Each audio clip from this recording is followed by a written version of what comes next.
रतनपुर नाम के एक गांव में 4 सहेलियां रहा करती थी।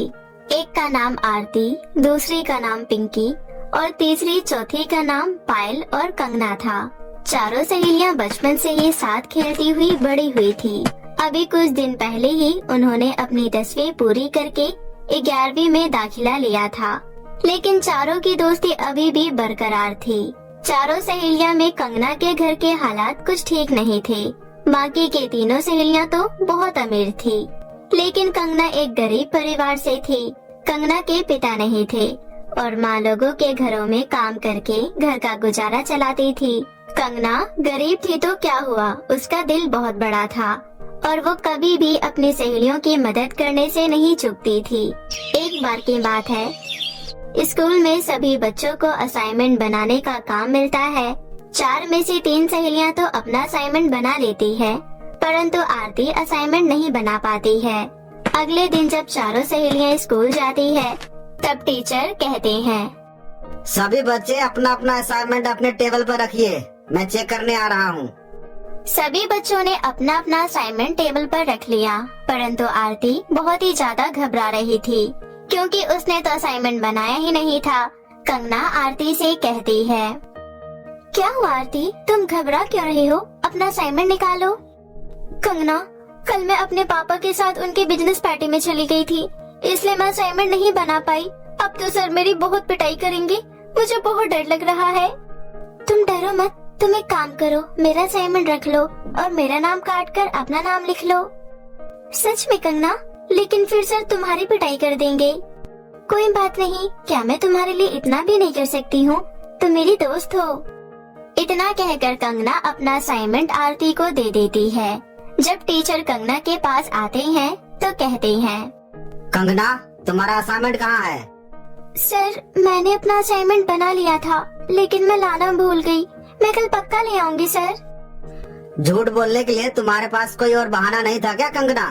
तुम्हारे चेहरे से साफ साफ लग रहा है कि तुमने असाइनमेंट बनाया ही नहीं है। अभी से भी समय है, पढ़ाई लिखाई पे ध्यान दो, वरना फेल हो जाओगी। अब सभी बच्चों के सामने 10 उठक बैठक लगाओ। टीचर के कहने पर कंगना सभी बच्चों के सामने 10 उठक बैठक लगाती है। थोड़ी देर बाद जब लंच हो जाता है तो कंगना की बाकी 3 सहेलियां उसके पास आती है और फिर आरती कहती है, तुम्हारा बहुत बहुत धन्यवाद कंगना, और साथ में मैं तुमसे माफी भी मांगना चाहती हूँ। माफी किस लिए? मेरी वजह से तुम्हें पूरी क्लास के सामने उठक बैठक करना पड़ा, मुझे माफ कर दो। अरे कोई बात नहीं पागल, लंच हो गया है, चलो खाना खाते हैं। उसके बाद चारों सहेलियां खाना खाने चली जाती है। कंगना के अलावा बाकी तीनों बहुत अच्छा खाना लाया करती थी, लेकिन कंगना सूखी रोटी और चटनी लेकर आया करती थी। लेकिन फिर भी उसकी तीनों सहेलियां उसको बिल्कुल भी ऐसा एहसास नहीं करवाती थी कि उसका खाना अच्छा नहीं है। वो तीनों बड़े ही चाव से कंगना का खाना भी खाया करती थी। वैसे कंगना, तेरे घर की धनिया की चटनी तो बहुत ही कमाल की होती है, खाकर मजा ही आ जाता है। हाँ आरती, तुमने बिल्कुल सही कहा, मुझे भी कंगना के घर का खाना बहुत अच्छा लगता है। रहने भी दो अब तुम लोग, मुझे पता है तुम लोगों को सैंडविच और कटलेट के आगे मेरी सूखी रोटी और धनिया की चटनी थोड़ी ना अच्छी लगती होगी। तुम तो बस मेरा दिल रखने के लिए कहती हो। ऐसा कुछ भी नहीं है कंगना, अब तू ज्यादा मत बोल और चुपचाप से खाना खा, समझी? बड़ी आई। इसी तरह उन चारों में बहुत प्यार था। कुछ समय बीत जाता है और उनकी दोस्ती में कोई भी बदलाव नहीं आता है। एक बार की बात है, कंगना का बर्थडे आने वाला था। उसी विषय में कंगना की तीनों सहेलियां आपस में बात कर रही थी। गाइस, कंगना का बर्थडे आने वाला है और तुम्हें तो अच्छे से पता है उसके घर में उसका बर्थडे सेलिब्रेट नहीं करते। हाँ, तुम सही कह रही हो। तो फिर हमें क्या करना चाहिए? मैं बताती हूँ हमें क्या करना है। हम उसके लिए एक सरप्राइज पार्टी प्लान करते हैं और तीनों मिलकर उसे एक बहुत एक्सपेंसिव गिफ्ट देंगे। हाँ, ये आइडिया सबसे बेस्ट है। मुझे तुम्हारा आइडिया बहुत अच्छा लगा। लेकिन क्या? हम सब कोई जॉब तो नहीं करते, तो हम इतने सारे पैसे कहाँ से कलेक्ट करेंगे? अपनी पॉकेट मनी से।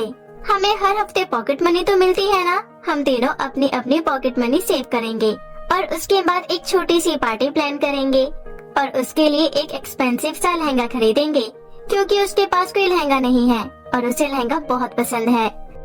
तीनों आपस में कंगना के बर्थडे की प्लानिंग कर लेती है। अब वो तीनों अपनी हर हफ्ते की पॉकेट मनी सेव किया करती थी। दिन बीतते जाते हैं और समय का बिल्कुल पता नहीं चलता। कंगना के बर्थडे से एक दिन पहले पिंकी और पायल आरती के घर जाती हैं और तीनों अपने अपने पैसे काउंट करती है। हम तीनों के पैसे मिलाकर टोटल 2000 रुपए हुए हैं। 2000 में हम सब कुछ कैसे मैनेज करेंगे? देख, 1000 में तो हमारी पार्टी प्लान हो जाएगी, बाकी के 1000 रुपए का लहंगा खरीद लेंगे। कौन देगा तुझे 1000 रुपए का लहंगा? तुझे पता नहीं है लहंगे का प्राइस कितना ज्यादा होता है? हाँ, मुझे दुनियादारी की नॉलेज कहाँ है? हम सबकी दादी अम्मा तो तू ही है ना।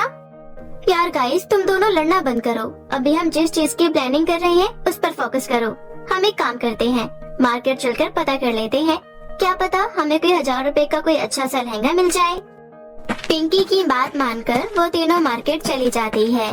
तीनों मार्केट तो चली जाती है, लेकिन उन्हें पूरा मार्केट घूमने के बाद भी 1000 रुपए का लहंगा कहीं नहीं मिलता। वो तीनों काफी मायूस हो जाती है। पायल की आंखों में आंसू आ जाते हैं और वो कहती है, यार हमने कितना कुछ सोचा था, लेकिन हमें शाम हो गई है और अभी तक हमने कुछ भी अरेंज नहीं किया है। न ही लहंगा मिला और अभी तक हमने उसके बर्थडे के लिए डेकोरेशन भी नहीं किया। आज रात को 12 बजे ही हम उसे सरप्राइज देने वाले थे। मायूस मत हो यार, हमने अपनी तरफ से तो पूरी कोशिश की है ना। चल घर चलते हैं। इसके बाद तीनों अपना मुंह लटकाकर घर की ओर जाने लगती है। तभी उन्हें अचानक से सुनसान रास्ते पर एक दुकान दिखाई देती है, जिसके ऊपर बड़े बड़े अक्षरों में लिखा था कि यहाँ 1000 रुपए से कम दाम में ही लहंगे मिलते हैं। ओए, अचानक से यहाँ पर ये दुकान कहाँ से आई? हम मार्केट भी तो इसी रास्ते से गए थे, उस टाइम तो कोई दुकान नहीं थी। चल, अब तो अपना गोबर वाला दिमाग लगाना बंद कर। क्या पता हमने ना देखा हो इस दुकान को। चल अंदर चलकर देखते हैं। वो तीनों अंदर चली जाती है। वहाँ पर एक बहुत खूबसूरत लड़की लहंगा बेच रही थी। उन्हें उस दुकान में 1000 रुपए में ही एक बहुत खूबसूरत लहंगा मिल जाता है, जिसे पाकर वो तीनों बहुत ज्यादा खुश होती है और उस लहंगे को लेकर वो तीनों आरती के घर चली जाती है। आरती कहती है, गाइस हमें लहंगा तो मिल गया, अब हमें डेकोरेशन करना है। चलो लग जाओ अपने अपने काम पर। उसके बाद वो तीनों आरती के घर में ही बहुत अच्छा बर्थडे का डेकोरेशन करती है। डेकोरेशन करने के बाद वो तीनों कंगना के घर जाती है और पायल कंगना से कहती है, सुन कंगना, यार तुझे तो पता है हमारे एग्जाम आने वाले हैं और हम तीनों ही पढ़ने में बिल्कुल बेकार है। हम चारों में सबसे ज्यादा पढ़ने में तेज तू ही है। आज प्लीज हमारे साथ आरती के घर चलना। हमने सोचा है हम रात को बैठकर ग्रुप स्टडी करेंगे। अरे बस इतनी सी बात, रुको मैं मम्मी से पूछ कर आती हूँ। कंगना मम्मी से पूछ कर आती है और उसके बाद वो तीनों आरती के घर चले जाते हैं। आरती के घर में दूसरे कमरे में बैठकर वो लोग झूठ मूठ का पढ़ाई करने का ढोंग करने लगते हैं। जैसे ही 12 बजते हैं वो सभी जोर से चिल्लाती है, हैप्पी बर्थडे कंगना। अरे यार, तुम लोगों को मेरा बर्थडे याद था? मुझे तो खुद ही मेरा बर्थडे याद नहीं था। Thank you so much. अच्छा अब किताबों को छोड़ और हमारे साथ चल। वो तीनों मिलकर कंगना को डेकोरेशन किए हुए रूम में लेकर जाती हैं। इतनी अच्छी सजावट और सुंदर सा केक देखकर कंगना बहुत खुश होती है। तभी वे लोग उसे लहंगा देती हैं। कंगना को लहंगा भी बहुत पसंद आता है और वो तुरंत अपने पुराने कपड़े चेंज करके वो लहंगा पहन लेती है। लहंगा कंगना के ऊपर बहुत जच रहा था। उसके बाद वो अपनी सभी सहेलियों के साथ केक कट करती है और पूरी रात वो लोग बहुत डांस करते हैं और पार्टी करते हैं। सुबह कंगना अपनी सहेलियों से कहती है, तुम लोगों का बहुत बहुत धन्यवाद। मैं अपना ये बर्थडे जीवन में कभी नहीं भूल पाऊंगी। थैंक यू सो मच मेरे बर्थडे को यादगार बनाने के लिए। चल चल अब ओवर एक्टिंग मत कर। कंगना की ये बात सुनकर सभी हंसने लगते हैं। उसके बाद कंगना अपने घर जाती है और अपनी माँ को सारी बात बताती है। कंगना की माँ भी बहुत खुश होती है। कंगना ने लहंगा पहना हुआ था। वो लहंगा पहनकर जैसे ही खाना खाने के लिए बैठती है, उसका खाना बहुत स्वादिष्ट पकवानों में बदल जाता है। ये सब देख कंगना को कुछ भी समझ नहीं आता। अरे ये सब कैसे हुआ? जैसे ही मैंने इस खाने को छुआ, मुझे ये स्वादिष्ट पकवान मिल गया खाने के लिए। फिर कंगना वो स्वादिष्ट पकवान बहुत खुश होकर खा लेती है। अभी तक उसे इस बात का अंदाजा भी नहीं था कि उसका लहंगा जो उसकी सहेलियों ने उसे गिफ्ट किया है वो एक जादुई लहंगा है। इसी तरह कुछ दिन बीत जाते हैं। सब कुछ नॉर्मल चल रहा था। एक बार की बात है, एक रात बहुत तेज बारिश होने लगती है। कच्चा मकान होने के कारण कंगना का मकान बारिश में ढह जाता है और कंगना और उसकी माँ बेघर हो जाती है। कंगना आस पड़ोस के लोगों से बहुत मदद मांगती है। मदद करो काकी, देखो हमारा घर ढह गया है, अब हम कहाँ रहेंगे? तो हमसे क्या कह रही है, हम तेरी कोई मदद नहीं कर सकते। कंगना मायूस होकर वापस अपनी माँ के पास चली जाती है, जो टूटे हुए मकान के आगे खड़ी होकर रो रही थी। रो मत माँ, देखना भगवान हमारी मदद जरूर करेंगे। तभी अचानक से कंगना का जादुई लहंगा, जो कि मलबे के नीचे दबा हुआ था, एकदम से बहुत बड़ा आकार ले लेता है और एक लहंगे के घर के रूप में बदल जाता है। ये सब देख दोनों माँ बेटी बहुत हैरान हो जाती है। माँ, ये तो वही लहंगा है जो मेरी सहेलियों ने मुझे मेरे बर्थडे पर गिफ्ट किया था। अच्छा, इसका मतलब उस दिन जो अचानक से अच्छे अच्छे पकवान मेरे सामने आ गए थे वो इस लहंगे के जादू से हुआ था। मतलब ये लहंगा जादुई है। चलो माँ, अंदर चलकर देखते हैं। फिर दोनों माँ बेटी उस लहंगे के घर के अंदर जाती हैं। वो घर बहुत ही विशाल था और बहुत आलीशान भी था। वहाँ उनकी जरूरतों की सारी चीजें मौजूद थी। कंगना बहुत खुश होती है। अगले दिन स्कूल जाने के लिए उसकी तीनों सहेलियाँ उसको बुलाने आती है, लेकिन वहाँ पर उसका घर ना देखकर एक लहंगे का विशाल घर देख वे तीनों हैरान हो जाती है। आरती, क्या ये अपनी कंगना का घर है? हाँ, और तुझे ये लहंगा कुछ जाना पहचाना नहीं लग रहा? अबे ये तो वही लहंगा है जो हमने उसको बर्थडे पर गिफ्ट किया था।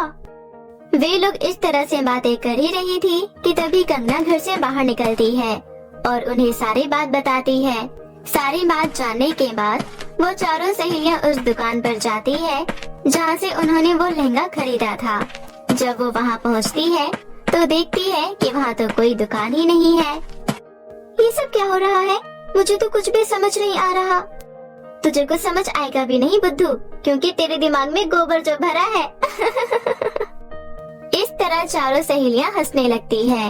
उस दिन के बाद से जादुई लहंगे के घर की वजह से कंगना को भी किसी चीज की कोई कमी नहीं होती और अब वो अपनी सहेलियों की तरह अपना जीवन खुशी खुशी व्यतीत करने लगती है। रौनकपुर गांव में सीमा, अर्चना और कोमल नाम की 3 सहेलियां रहती थी।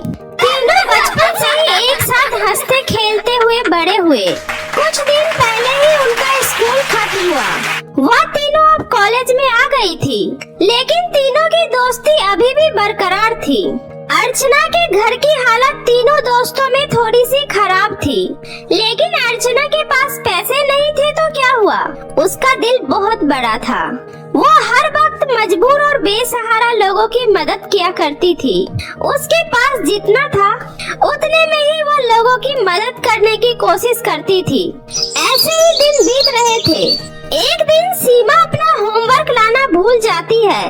टीचर होमवर्क न लाने की वजह से पिटाई करती थी। इस बात से सीमा को बहुत डर लग रहा था। वो डर के मारे कांप रही थी। सीमा की यह हालत अर्चना से देखी नहीं गई और उसने उसे टीचर की मार से बचाने के लिए अपना होमवर्क सीमा को दे दिया। तभी क्लास में टीचर आ जाती है। अर्चना, चलो अपना होमवर्क दिखाओ। आई एम सॉरी टीचर, दरअसल मैं अपना होमवर्क लाना भूल गई। अच्छा बहाना है, अब पिटाई खाने के लिए भी तैयार हो जाओ। उसके बाद अर्चना सीमा के हिस्से की पिटाई भी खुद ही खा लेती है। स्कूल में तो सीमा और कोमल अच्छा खाना खा लिया करती थी, लेकिन अर्चना नमक रोटी से ही अपना पेट भर लिया करती थी। ऐसे ही कुछ दिन बीत जाता है और अर्चना का बर्थडे आता है। अर्चना गरीब थी, इसलिए उसके पास ज्यादा अच्छे कपड़े नहीं थे। अर्चना का फटा हुआ कपड़ा देखकर सीमा और कोमल मिलकर अर्चना को एक सुंदर सा फ्रॉक गिफ्ट करने का प्लान बनाते हैं। हाँ कोमल, तुमने बिल्कुल सही कहा। हमें अर्चना को एक बहुत सुंदर सा फ्रॉक गिफ्ट करना चाहिए। फ्रॉक को देखकर वो बहुत ही ज्यादा खुश होगी।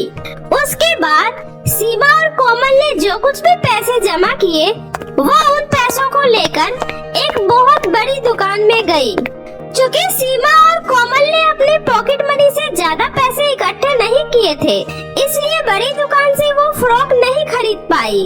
उसने बहुत सारे दुकानों में जाकर पता किया, लेकिन हर जगह फ्रॉक बहुत ही महंगे थे। कोमल, अब हम क्या करें? मुझे तो लगता है अर्चना को हम फ्रॉक गिफ्ट नहीं कर पाएंगे। हाँ, तुम सही कह रही हो। हमारे इतनी कोशिश करने के बाद भी हम अर्चना के लिए कुछ भी नहीं कर पा रहे हैं। हम उसे एक छोटा सा तोहफा भी नहीं दे पा रहे हैं। वे लोग ये बातें कर ही रहे थे कि तभी सीमा को एक दुकान दिखाई देता है, जिसके ऊपर लिखा था जादुई फ्रॉक की दुकान। वो देखो सीमा, चलो उस दुकान में चलकर पता करते हैं, शायद वहाँ हमारे बजट का कुछ मिल जाए। उसके बाद वो दोनों सहेलियां खुशी खुशी उस जादुई दुकान में चली गई। तभी उसे वहाँ एक बहुत ही सुंदर फ्रॉक दिखाई दिया। आंटी, ये रेड वाली फ्रॉक कितने की है? बेटा, वैसे तो इस फ्रॉक की कीमत 2000 है, लेकिन मेरी दुकानों की सारी चीजें जादुई है, इसलिए यह फ्रॉक आपको 5000 की मिलेगी। अच्छा, फ्रॉक की कीमत सुनकर सीमा और कोमल दोनों निराश हो जाती है। तभी वो दुकान वाली कहती है, अरे तुम दोनों उदास क्यों हो गए? आंटी, दरअसल बात ये है कि हमें अपनी सहेली के लिए एक फ्रॉक खरीदनी है, क्योंकि उसके पास अच्छे कपड़े नहीं है ना।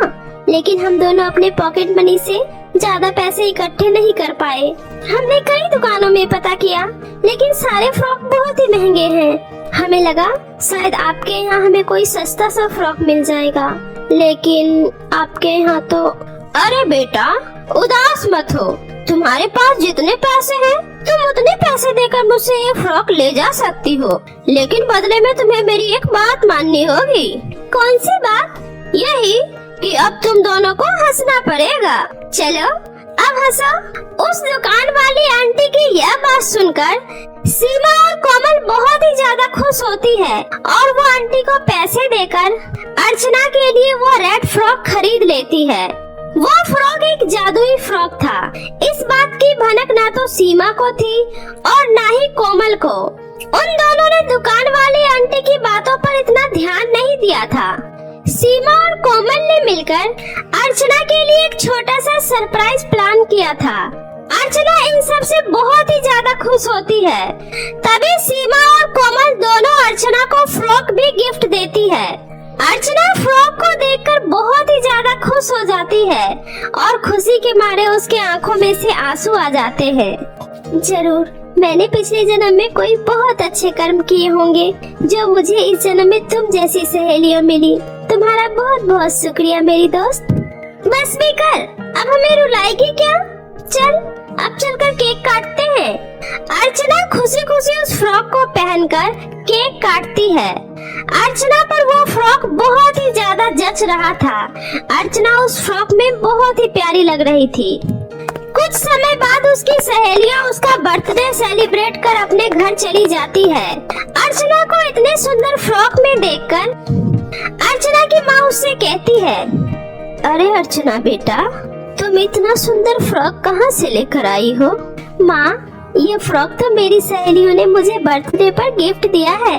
देखो ना माँ, बहुत सुंदर है ना? हाँ बेटी, बहुत ही सुंदर फ्रॉक है। अर्चना फ्रॉक को पहनकर खाना खाने बैठती है। उसके खाने में जो सूखी रोटी और चटनी होती है, वो अर्चना के खाना छूते ही स्वादिष्ट पकवान में बदल जाता है। यह देखकर अर्चना और उसकी माँ दोनों ही बहुत ही ज्यादा हैरान हो जाते हैं और खुश भी होते हैं। उसके बाद वे लोग खुशी खुशी स्वादिष्ट पकवान खाते हैं। उसके बाद वे सभी सोने चले जाते हैं। अर्चना जैसे ही जमीन पर बिछी चटाई पर सोती है, तभी उसका चटाई एक बहुत ही खूबसूरत बेड में बदल जाता है। अरे ये सब क्या हो रहा है मेरे साथ और कैसे हो रहा है? उधर वो खाना इतना स्वादिष्ट हो गया और अब ये मेरा बिस्तर भी इतना सुंदर बेड में बदल गया। कहीं ये सब इस जादुई फ्रॉक की वजह से तो नहीं हो रहा? शायद मेरा ये फ्रॉक जादुई है। अर्चना अपने फ्रॉक को फिर से एक बार आजमाने के लिए अपने घर के चूल्हे को छूती है। अर्चना जैसे ही घर के मिट्टी के चूल्हे को हाथ लगाती है तभी वह चूल्हा गैस सिलेंडर में बदल जाता है। अब तो अर्चना को पक्का यकीन हो जाता है कि उसका फ्रॉक कोई साधारण फ्रॉक नहीं बल्कि एक जादुई फ्रॉक है। अगले दिन अर्चना उस फ्रॉक को पहनकर अपनी सहेलियों के पास जाती है और उन्हें भी उस फ्रॉक के बारे में सब कुछ बताती है। सीमा, कोमल, तुम्हें पता है तुम दोनों ने मिलकर जो मुझे मेरे बर्थडे पर फ्रॉक गिफ्ट किया था वह कोई साधारण फ्रॉक नहीं बल्कि एक जादुई फ्रॉक है। क्या? ये तुम कैसी बातें कर रही हो? तेरा दिमाग तो खराब नहीं हो गया है? भला कोई फ्रॉक जादुई कैसे हो सकता है? हाँ, मेरा यकीन करो तुम दोनों, मैं सच कह रही हूँ। अर्चना की दोनों सहेलियों में से कोई भी इस बात को मानने के लिए तैयार ही नहीं हो पा रहा था कि वह फ्रॉक जादुई है और वे लोग अर्चना का मजाक उड़ाकर उसे घर जाने को बोलते हैं। अर्चना उदास मन से घर चली जाती है। ऐसे ही कुछ महीने बीत जाते हैं और बरसात का मौसम आ जाता है। अर्चना अपने परिवार सहित बेघर हो जाती है। वे लोग अपने आस पड़ोस में रहने वाले लोगों से मदद मांगते हैं लेकिन कोई भी उनकी मदद नहीं करता है। काकी, कोई तो दरवाजा खोलो, मेरा घर टूट गया है, मुझे एक रात अपने घर में रहने दे दो प्लीज काकी, बाहर बहुत बारिश हो रही है, दरवाजा खोलो। लेकिन कोई भी दरवाजा नहीं खोलता है। तभी काकी घर के अंदर से ही आवाज देती है, अरे मेरे घर के अंदर जगह नहीं है, कहीं और जाकर मदद मांगो। इसी तरह से अर्चना कई घर के दरवाजे पर जाकर उनसे मदद मांगती है लेकिन कोई भी उनकी मदद नहीं करता है। अंत में अर्चना को याद आता है कि उसके पास तो जादुई फ्रॉक है। अर्चना भागकर अपने घर के अंदर जाती है और किसी तरह से टूटे फूटे घर में से अपना फ्रॉक ढूंढकर निकालती है और फिर उस फ्रॉक से कहती है, हे जादुई फ्रॉक, अब तुम ही मेरी आखिरी आस हो, अब तुम ही मेरी मदद कर सकती हो। भला इतनी तेज बरसात में हम सब कहाँ जाएंगे? प्लीज जादुई फ्रॉक हमारी मदद करो। अर्चना के इतना कहते ही उस फ्रॉक से तेज रोशनी निकलती है और उसी जगह पर एक बहुत ही आलीशान फ्रॉक का घर बनकर तैयार हो जाता है। यह देखकर अर्चना खुशी खुशी अपनी माँ के साथ उस घर के अंदर जाती है। अंदर जाने के बाद वो देखती है कि उस घर के अंदर उसकी जरूरत का सारा सामान पहले से ही रखा हुआ है। अर्चना यह सब देखकर बहुत ही ज्यादा खुश होती है और जादुई फ्रॉक का धन्यवाद करती है। जादुई फ्रॉक, आपका बहुत बहुत शुक्रिया। अगर आज आप मेरी जिंदगी में नहीं होते तो न जाने मेरी जिंदगी कितनी मुसीबतों से कटती। आपका ये एहसान हम जिंदगी भर नहीं भूलेंगे। अगले दिन अर्चना की दोनों सहेलियां उसके घर आती है तो वह उसके घर के जगह आलीशान फ्रॉक के घर को देखकर हैरान रह जाती है। सीमा, क्या ये हमारी दोस्त अर्चना का घर है या फिर कहीं हम दोनों रास्ता तो नहीं भटक गए ना? नहीं नहीं कोमल, यह हमारी दोस्त अर्चना का ही घर है। इतने में अर्चना घर से बाहर आती है और कहती है, मैंने कहा था ना, तुमने मुझे जो फ्रॉक दिया है वो जादुई है और यह सब उसी जादुई फ्रॉक के जादू की वजह से हुआ है। इसके बाद अर्चना अपनी दोनों सहेलियों को फिर से अपनी सारी बातें बताती है। यह सब सुनकर सीमा और कोमल भी बहुत खुश होती है। अरे हाँ, याद आया, उस दुकान वाली आंटी ने कहा था हमारी दुकान की सभी चीजें तो जादुई है, पर हमने उनकी बातों का यकीन नहीं किया, पर आज मुझे यकीन हो गया और मैं ये सब देखकर बहुत ही खुश हूँ। हाँ अर्चना, मैं भी तुम्हें इतना खुश देखकर बहुत ही ज्यादा खुश हूँ और इस जादुई फ्रॉक की सही मायने में असली हकदार भी तुम ही हो। और देखो, ये फ्रॉक तुम्हें मिल गया। उस दिन से तीनों सहेलियां खुशी खुशी रहने लगती है और साथ में अर्चना का भी जीवन उस जादुई फ्रॉक की वजह से बहुत ही अच्छे से गुजरने लगता है।